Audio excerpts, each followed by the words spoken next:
پر وَلَنَبْلُوَنَّكُمْ بِشَيْءٍ مِّنَ الْخَوْفِ وَالْجُوعِ وَنَقْصٍ مِّنَ الْأَمْوَالِ وَالْأَنفُسِ وَالثَّمَرَاتِ وَبَشِّرِ الصَّابِرِينَ۔ اور دیکھو ہم تمہیں آزمائیں گے، وَلَنَبْلُوَنَّكُمْ ہم لازماً آزمائیں گے تمہیں، بِشَيْءٍ مِّنَ الْخَوْفِ خوف کی کیفیت طاری کر کے، والجوع بھوک فقر اور فاقہ، ونقص من الاموال مالی نقصان، والانفس جانی نقصان، والثمرات اور ثمرات پھلوں اور میووں کا نقصان۔ میرے نزدیک یہاں پر ثمرات کا مفہوم ایک اور بھی ہے۔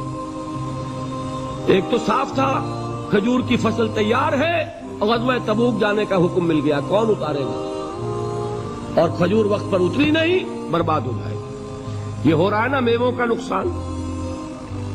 اور میرے نزدیک یہاں یہ بھی ہے، بسا اوقات بہت سی محنتوں کا نتیجہ انسان دیکھتا ہے کہ ضائع چلا گیا، میں نے 10 سال محنت کی، حاصل کوئی نہیں نکلا۔ یہ ثمرات کیا ہیں؟ محنتوں کے ثمرات کا ضیاع۔ کوشش آپ نے کی، قسمت کی خوبی دیکھی ہے، ٹوٹی کہاں کمن، 2-4 ہاتھ جب کے لبے بام رہ گئے۔ Be prepared. ایک شاعر کے یہ اشعار ہیں، وہ کمیونسٹ تھا، میں نام بھی نہیں لیتا، لیکن یہ کہ یہ اسی انقلابی، چونکہ ان کا بھی ایک انقلابی نظریہ ہے، انقلابی عمل میں یہ سارے مراحل آتے ہیں۔ کوئی سیٹ بیک آیا فرض کیجئے، کوئی ناکامی ہو گئی، تو اپنے ساتھیوں کو دل بدھانے کے لیے یہ فصل امیدوں کی ہمدم اس بار بھی غارت جائے گی، سب محنت صبحوں شاموں کی اب کے بھی اکارت جائے گی۔ میرے نزدیک کے ثمرات کا جو لفظ یہاں آیا ہے، وَنَقْصٍ مِّنَ الْأَمْوَالِ وَالْأَنفُسِ وَالثَّمَرَاتِ، سب محنت صبحوں شاموں کی اب کے بھی اکارت جائے گی۔ دھرتی کے کونوں کھدروں میں پھر اپنے لہو کی کھاد بھرو، پھر مٹی سینچو اشکوں سے، پھر اگلی رت کی فکر کرو، پھر اگلی رت کی فکر کرو، جب پھر ایک بار اجڑنا ہے، ایک فصل پکی تو بھر پایا، تب تک تو یہی کچھ کرنا ہے۔ ایک مقصد ہے سامنے، انقلاب برپا کرنا ہے۔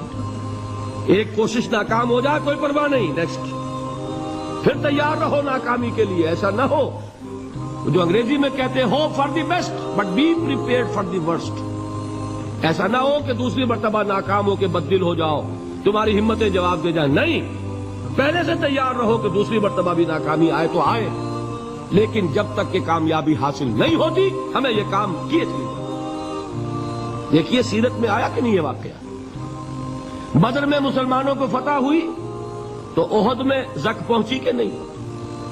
70 صحابہ شہید ہوئے کہ نہیں؟ اگر ان کی ہمتیں جواب دے جاتی تو گاڑی کیسے چلتی آگے؟ تو فرمایا وَلَنَبْلُوَنَّكُمْ بِشَيْءٍ مِّنَ الْخَوْفِ وَالْجُوعِ وَنَقْصٍ مِّنَ الْأَمْوَالِ وَالْأَنفُسِ وَالثَّمَرَاتِ۔ ہم تمہیں لازماً آزمائیں گے، خوف کی کیفیت سے، فقر و فاقے کی کیفیت سے، بھوک سے، جان کے نقصان سے، مال کے نقصان سے، محنتوں کے حاصل کے ضائع ہو جانے سے۔ وَبَشِّرِ الصَّابِرِينَ، اور اے نبی بشارت دیجئے صبر کرنے والوں، الذین اذا اصابتہم مصیبت، وہ کہ جب ان پر کوئی تکلیف آئے، کوئی مصیبت آئے، کوئی آزمائش آئے، قالوا انا للہ وانا الیہ راجعون، وہ یہ کہیں کہ ہم اللہ ہی کے ہیں، اللہ ہی کی طرف لوٹ جانا ہے۔ یہ وہی انداز ہے جو میں نے فارسی کا شعر سنایا تھا آپ کو کہ سر تسلیم خم ہے جو مزاج یار میں آئے۔ وہ ہمارا مولا ہے، ہمارا آقا ہے، اگر اسے یہی منظور ہے تو ہمیں بھی یہی منظور ہے۔ میں نے تسلیم و رضا کی بات کی تھی نا، آپ کو کچھ شعر سنائے تھے، ایک شعر اور سنیے، اور یہ کس کا ہے؟ محمد علی جوہر کا۔ ایک مرتبہ جیل گئے، ان کی ایک بیٹی جوان بیمار ہوئی، فوت ہو گئی،